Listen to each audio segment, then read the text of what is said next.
Voici le Trax, il s'agit du nouveau crossover urbain de Chevrolet. Alors c'est une appellation qu'on voit apparaître un petit peu partout à l'heure actuelle, surtout avec les nouveaux concurrents, le Captur et le Peugeot 2008. Voici la déclinaison Made in Chevrolet que je vous propose de découvrir tout de suite.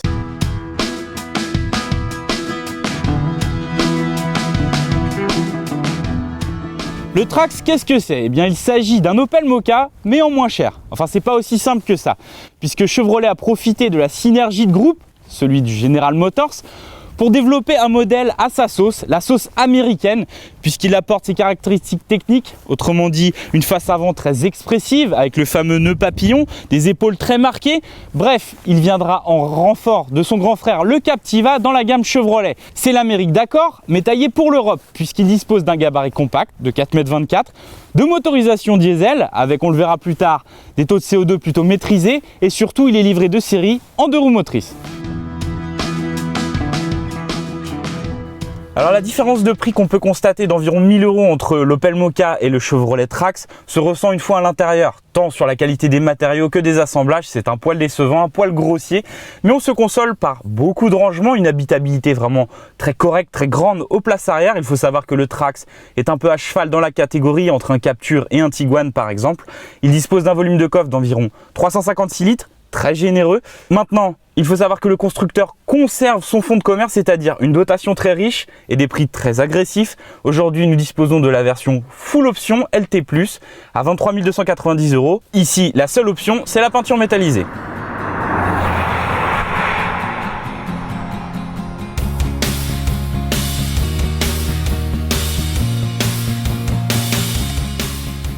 Alors bienvenue à bord du Trax, et le premier constat lorsqu'on prend le volant de ce véhicule, c'est le bruit très désagréable de ce diesel. Alors c'est le seul au catalogue, il s'agit d'un 1,7 L VCDI de 130 chevaux qui jouit pourtant d'un couple suffisant pour déplacer la masse du véhicule, 300 Nm pour un poids d'environ 1400 kg, donc c'est très bien. Le moteur n'est jamais vraiment à la peine, mais le problème c'est qu'il est super bruyant et ça à la longue c'est vraiment très désagréable. L'avantage c'est qu'il a une consommation plutôt classique, environ 7,5 litres, surtout qu'aujourd'hui on dispose du modèle 4 roues motrices, les 4 roues motrices qui sont une option sur le Trax puisque toutes les versions sont livrées en 2 roues motrices. Et en prime, c'est qu'il est neutre au malus, et ça c'est vraiment très bien puisqu'il n'émet que 120 g de CO2. Voilà, pour le reste, à la conduite, le Trax, c'est pas forcément une mauvaise surprise. C'est un véhicule qui se maintient très bien en courbe, pas beaucoup de roulis, une direction assez précise. Au global, on a un véhicule plutôt confortable et assez polyvalent puisque, je le répète, en dehors de ces vibrations et de ce bruit, de ce diesel très désagréable, ce serait parfait pour tailler la route. Et pour cela, on vous conseillera d'opter pour le moteur essence 1,4 litre turbo de 140 chevaux qui fera son apparition dès l'été.